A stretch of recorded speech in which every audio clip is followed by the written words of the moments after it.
Welcome to a bonus episode of Character Creation Cast, everyone. I'm thoroughly pleased to be able to bring another Spotlight episode to all of you, both this week and next week. First up this week, we'll be sitting down with Brie Sheldon to talk about their game, Turn. But before we get into that, a few standard announcements as usual. First up, I just wanted to thank everyone who helped playtest my game, Chimera, at a Catacon this year. It went over so well. I'm especially glad that Richard Crates-Landry, Dan Chogler, and Paladin Caleb could all play it again this year after having been my very first playtesters at a Catacon in 2017. And speaking of playtests, if you are going to be in the Milwaukee area in January, on January 12th, I'll be at Midwinter Gaming Convention at the Hilton Downtown City Center in Milwaukee, Wisconsin. I'm only planning to be there for one day only, but I do have 2 playtests planned for that day. So check out the show notes for more information on that, and to sign up if you're interested in playing my game with me at the helm. Next, I wanted to invite all of you to join us on our Discord server, where we talk about all sorts of things from character creation to our own personal projects, to whatever you want to talk about. You can find us at discord.charactercreationcast.com. And lastly, we are still out of reviews. If you could, please head on over to Apple Podcasts, Stitcher, or our Facebook page to leave us a recommendation or review so we can both feel amazing, but also so others can more easily find our podcast. Plus, we love reading your amazing words on the air here. It's first come, first serve to which reviews we get to read next, so don't delay. And with all of that out of the way, on to the show. Enjoy.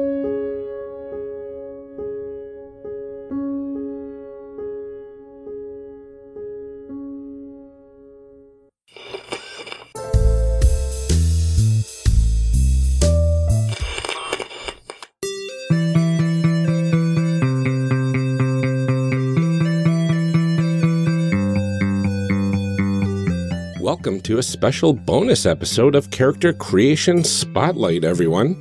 In this bonus segment, we'll be shining a light on some current or up-and-coming games to keep an eye out for.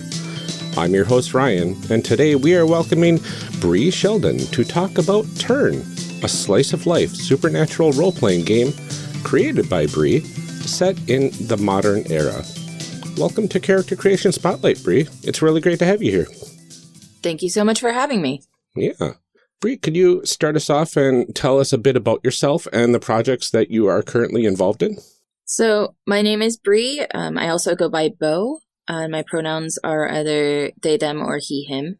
And currently, I work on Turn the most, a bit, I guess.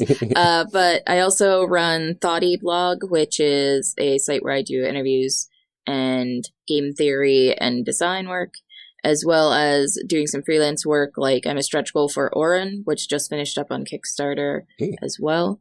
And a whole bunch of my own little things that I'm working on. But Turn is kind of taken up a lot of the time in my day, I gotta admit. Yeah, that crowdfunding is definitely a time sink from what I hear.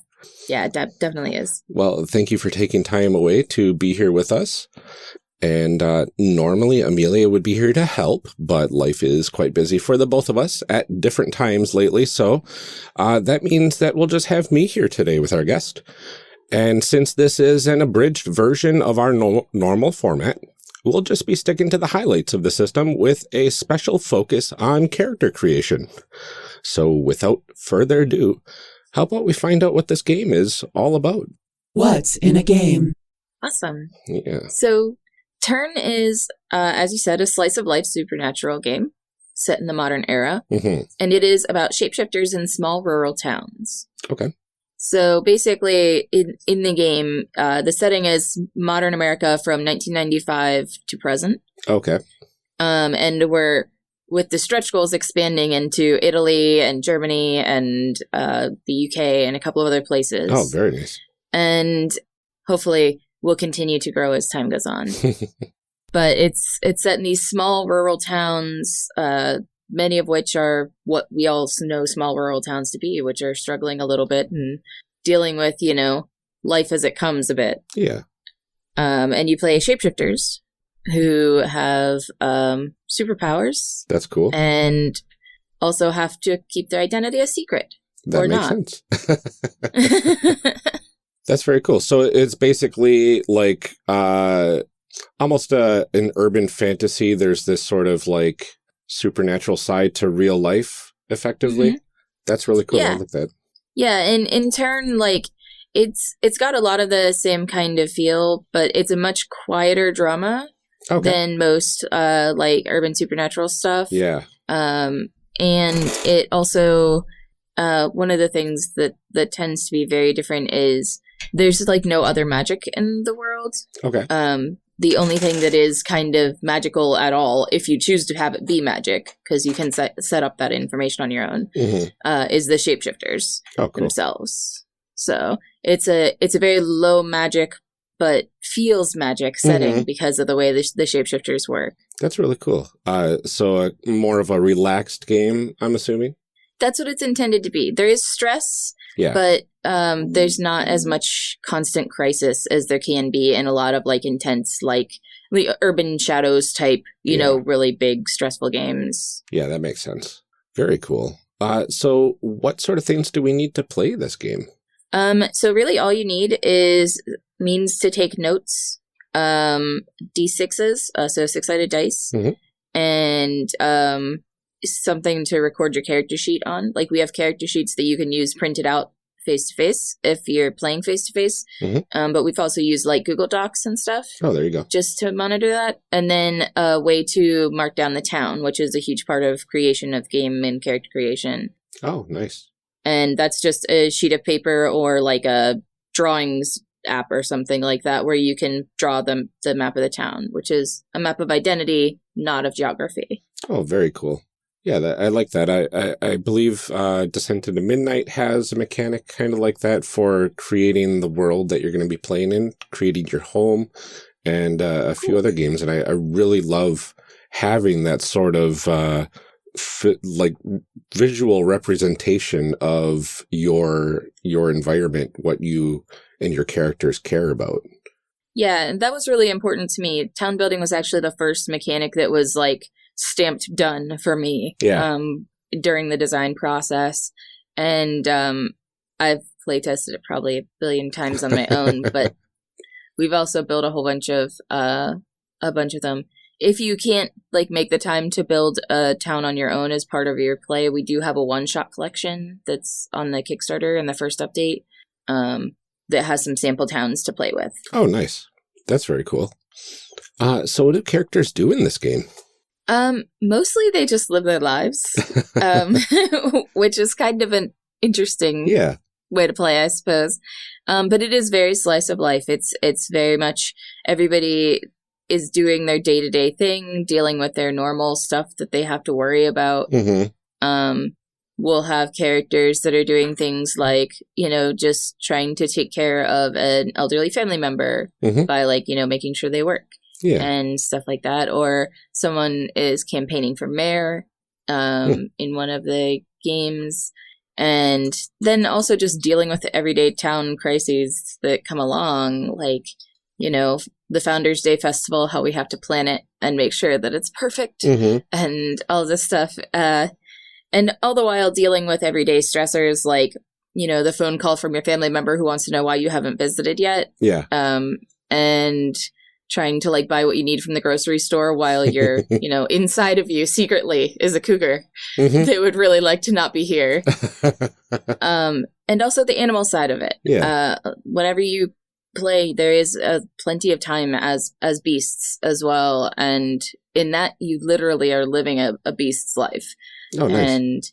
And you have to hunt and you have to, find shelter and, deal with like pack politics for, groups that have animal groups and stuff like that. So nice.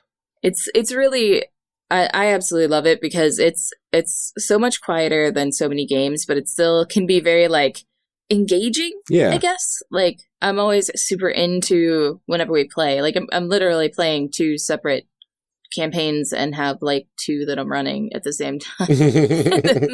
And, like, I'm still like, can we play another one? Because if only there was enough time in the week.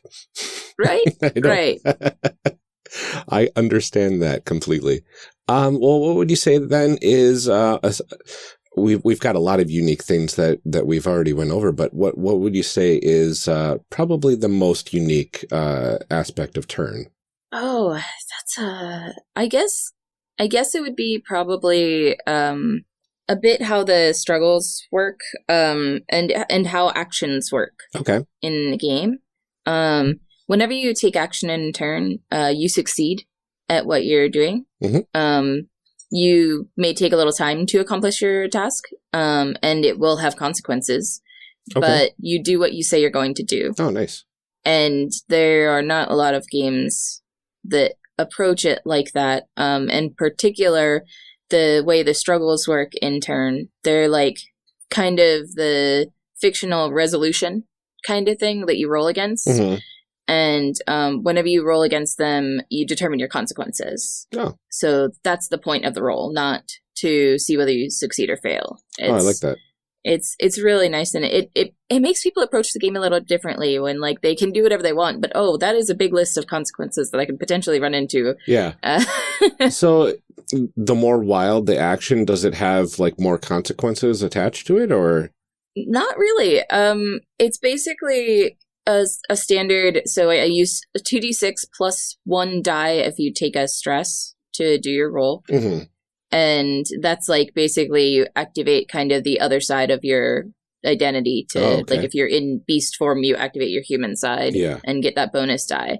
And it's basically like a standard 6 minus 7 to 9, 10 plus kind of scale, but you roll against your stats basically on your opposing side. So you have stats for each side. There's like a 4.4 item stat list. Okay. For your human sheet and your beast sheet. Okay. And whenever you're in one form and you roll against a struggle, this is when you're struggling with your opposing side. And that's normally when you do the more ridiculous things. Oh, fun.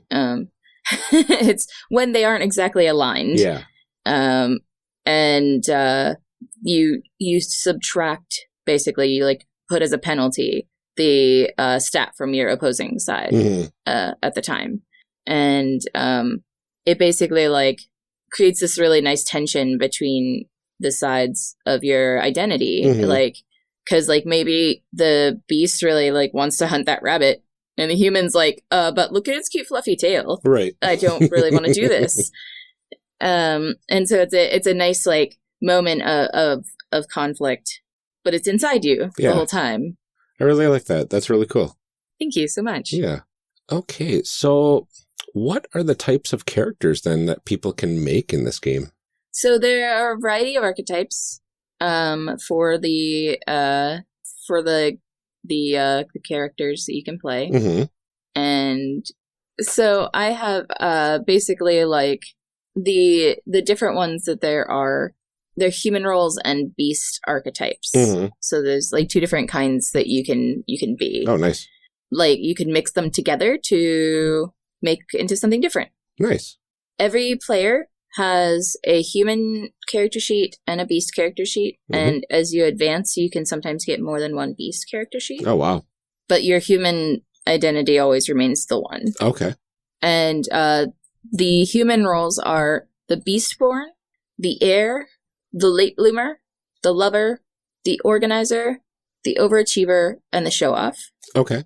And the beasts are a bear, a bison, a cougar, an otter, a raccoon, a raven, a snake, and a wolf.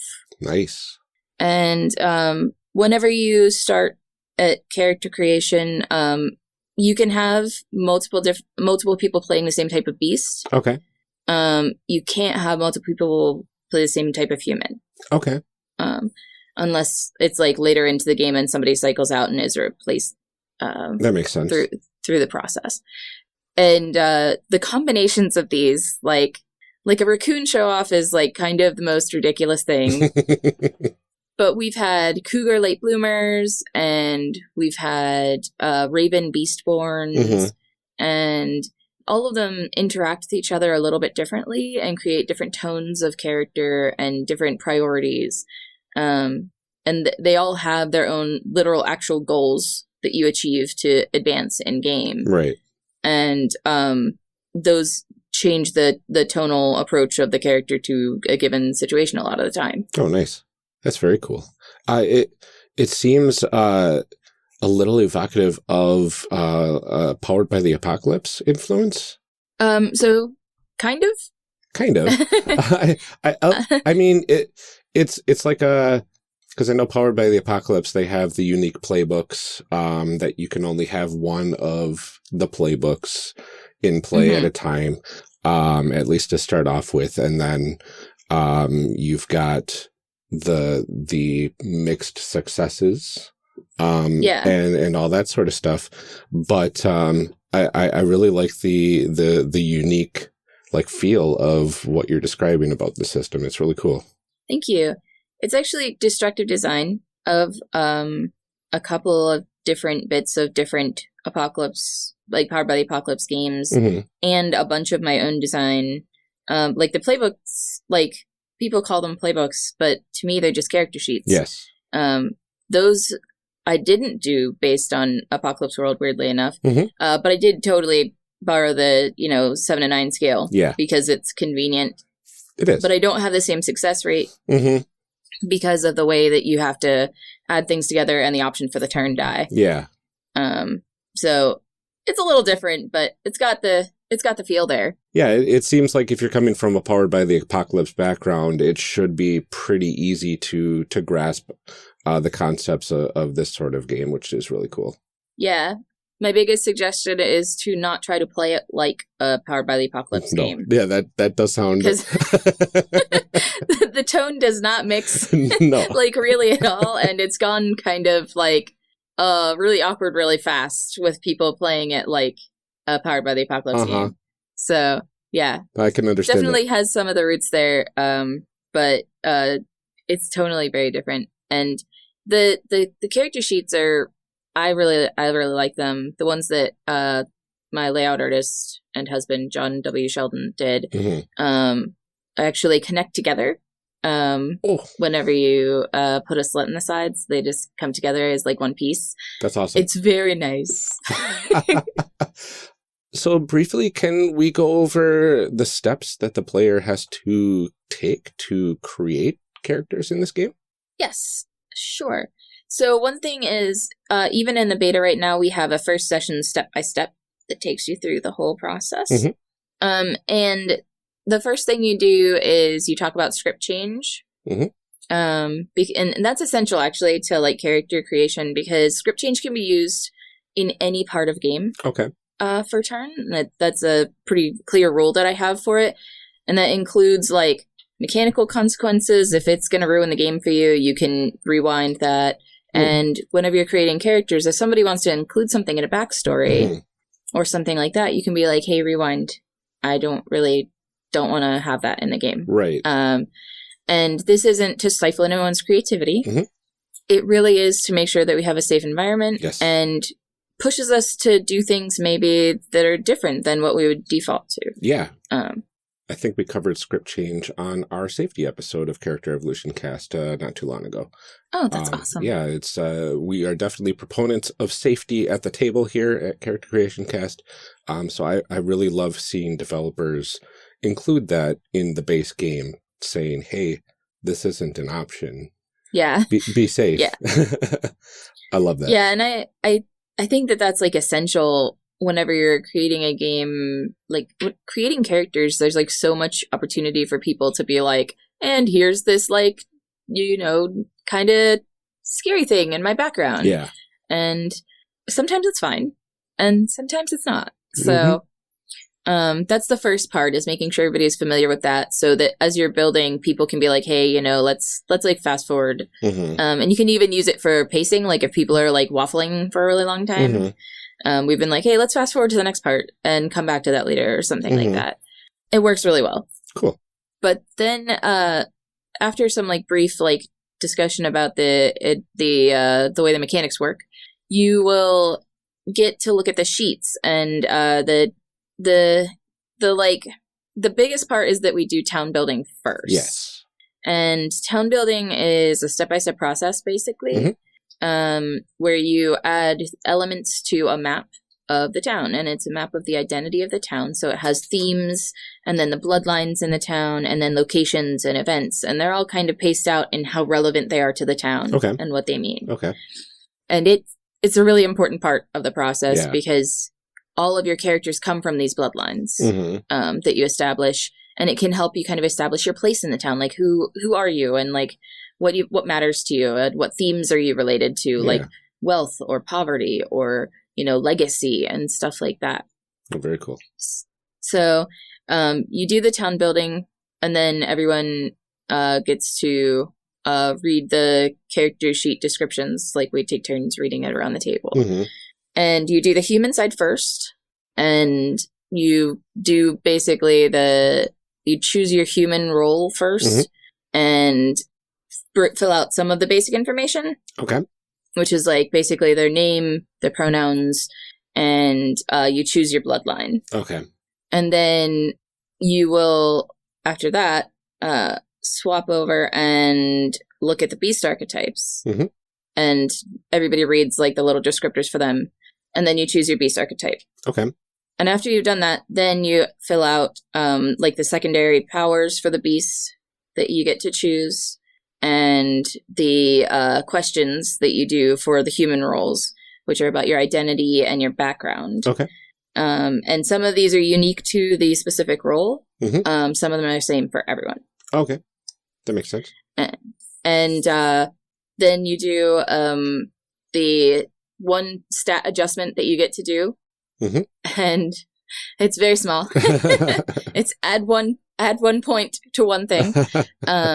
And then after that, you do relationships. Okay. Which are the NPC relationships and PC relationships that you have.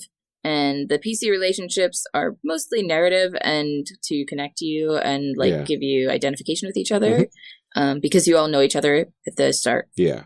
And then the NPC relationships relate to your exposure tracks, which is how much someone knows that you are a shifter. Ooh, basically. Interesting.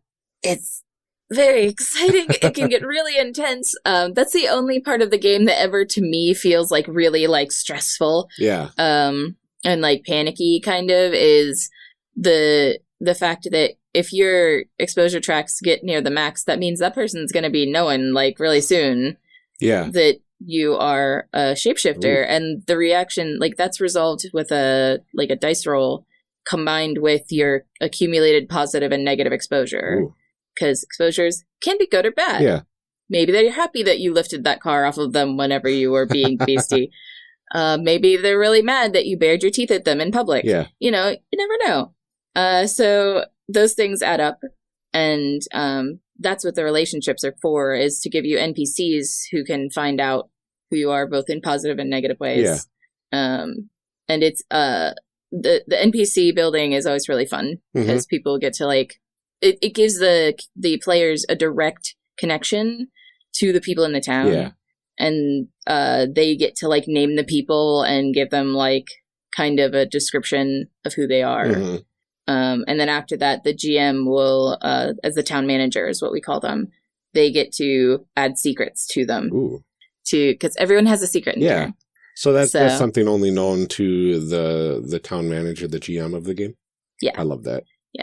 Yeah, they get to have everyone's secrets, and every time a new character comes up, like any new NPC, they immediately create a secret for them. Oh, cool. Is how it works. And that's it's created some really fun behaviors and stuff like that by NPCs. Whenever they have some sort of motivation, it makes a total big difference. Oh yeah. Yeah, I love that they're fleshed out more than just flat NPCs that you'll encounter along the way. I love that. Yeah, the NPCs created by the players get whatever the players create, and then the GM town manager role, the town manager can create some of the additional stuff, but they always create a secret. Yeah. And for any created just by the town manager, they'll include like a fear and a desire and something everybody knows about them. That's really cool. Yeah. It was I love creating NPCs. Yeah. I'm such a sucker for it. So that's why you get to create NPCs as part of character building, is because I love creating NPCs. That's awesome. But yeah, that's actually the most of the process. Like, nice. It's a really actually simple concept of things. There's just a couple of fiddly steps and lots of answering questions. Yeah. I'm a sucker for answering questions to flesh out the world and your characters during character creation. So this sounds totally up my alley. Speaking of the world, yes, part of building the game and the town building and everything is the Discovering Turn questionnaire, which you ask when you start play. There's a series of questions about how shapeshifters work, and everything. And then you also, whenever someone changes form for the first time, and whenever someone is risk exposure for the first time, you answer these questions. And those can influence people's play a lot. Like how it feels when you turn is one of the questions that you answer. And like why people can't leave town is also a part of that. Wow. Because that's a part of the rule is you can't really leave town for extended periods of time as shapeshifters. Very cool. And we've had some really fun answers to that question. Yeah. I love the player agency that you've included in this. It's very cool. Player agency is like really like super important for me. And I actually there's a big history in shapeshifter lore that whenever like they turn, they like lose control. And while if you get stressed out, like you max out your stress, you can be like your body can be forced to turn into the other form. And that happens both into human form and into beast form. Cool. When that happens, you don't lose control. You always have like full agency, and you're the only one who can give consent for certain things in the game. Right. Because I think that losing control abdicates us of our responsibility, and it also violates our consent. Yes. So I have a like strict rule that no, you decide what you do. You make that choice. And it extends all the way into violence. Like, in the violence in the game, you define what happens. In, like, most situations, you get full authority on what happens there. Oh, very nice. So, yeah. I love it. Awesome. So, then, is there anything else interesting from the Kickstarter you'd like to highlight? Especially things related to character creation, but it doesn't have to. Oh, let's see. So something important related to character creation is all of our stretch goals are going to come along with new or adjusted roles and archetypes. So that will mean more beast options, more human options to play with. In the stretch goals that we have right now, we have one for a Mormon community by Anders Smith. And so that's going to explore like a desert town with a Mormon community, but kind of exploring different types of characters that you'd play in a situation like that. Because like Mormon culture is very different. Yeah. And in the Italian collection that we have that we're working on for Italian towns, there will also be more roles and archetypes. And they're going to be approaching it from a social isolation perspective rather than a physical isolation, like geographical isolation, for the towns. So that will change maybe some of the goals and priorities of the characters and stuff in character creation. Oh, cool. And I'm looking forward to seeing how we can make, the other groups, mix with ours. And we even actually, we have someone doing German towns. That's Garrett Renninghaus. I always say his name wrong. And Jay Foster doing the UK with a small seaside town. Nice. And McGay Baker has, speaking of Apocalypse World, McGay has signed on and has some really cool ideas for some of the characters that, like for the character sheets that she wants to create. Oh, wow. And I'm really excited to see those. Yeah. Because it was important to me that was part of the expansion whenever we do new towns, because like all the different towns are going to be different. Yeah. And so like it's not just going to be like, here you get a new town, but you get a town and the people in it to play. And so as far as character creation goes, there's going to be a lot more options if we fund all of our stretch goals. Excellent. I really like that. So get on it, people. No, I am super excited for this game.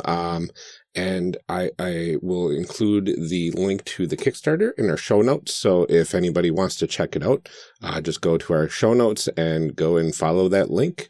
And when does the Kickstarter end? The Kickstarter ends November 30th. 2018, if you're listening in the future. Yes, November 30th, 2018. And we still have some of the custom town levels where I work with you as a backer to make a custom town for you available. And there's our bison level, which is if you buy that level of the backer, like if you back it that level, it also gets a copy for a marginalized member of the community that I'll be identifying people and giving out after the Kickstarter and publishing is done. Oh, that's very nice. So those are really important to me, especially the community copy as the bison. Like, I really wanted to give the opportunity for people who couldn't afford my game to get a copy of it. Yeah. And people have really embraced it, and that makes me very happy. I love that. That's very cool. Thank you. Awesome. Well, thank you so much for joining me to talk about Turn, Brie. Thank you so much for having me on. I'm really excited. Yeah. Could you remind everyone the things that you're working on and where they can find you online? Sure. So I work primarily out of briecs.com. That's BRIECS.com. That is Thoughty, where I do interviews, game design talk, and game design. And where I recently have posted some articles about Turn that people might find interesting as well. Nice. And I'm doing a stretch goal for Orin, where I'm doing an antagonistic world. Very excited about that. And you can find me on Twitter at Thoughty Games.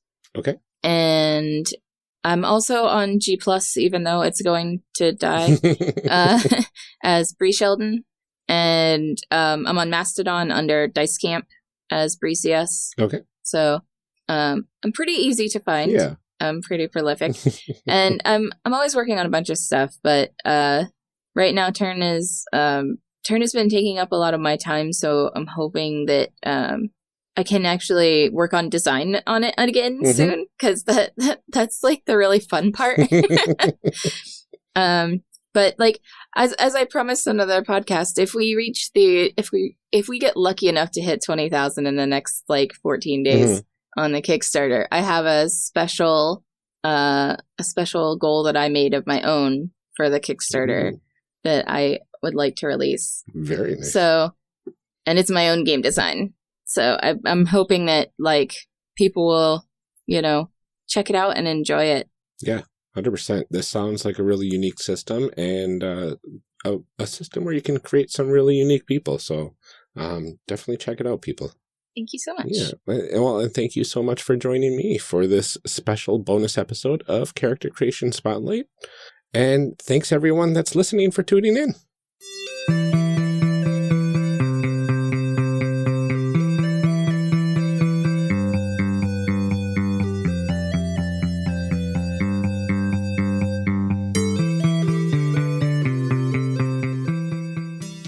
Character Creation Spotlight, like Character Creation Cast, is a production of the One Shot Podcast Network and can be found online at www.charactercreationcast.com.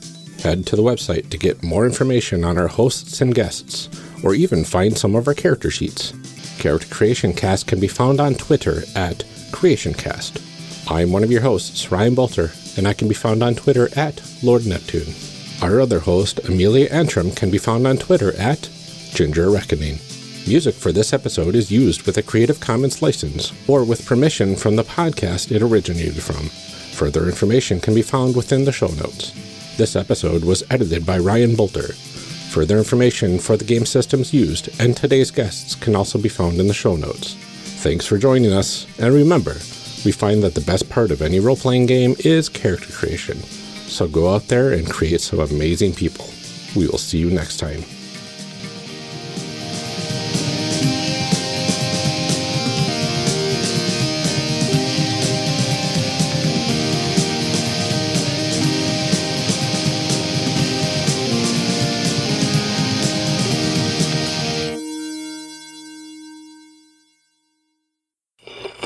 Now we gotta read some show blurbs. Show blurbs. Show blurbs.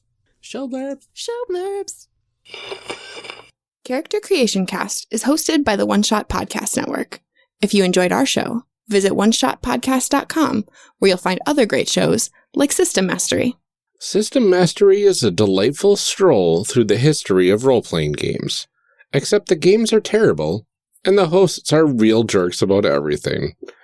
Join hosts Jeff and John as they explore the weirdest games ever made to talk about what worked, what went wrong, and which Silverhawk was the best. It was Hot Wing, don't even add us.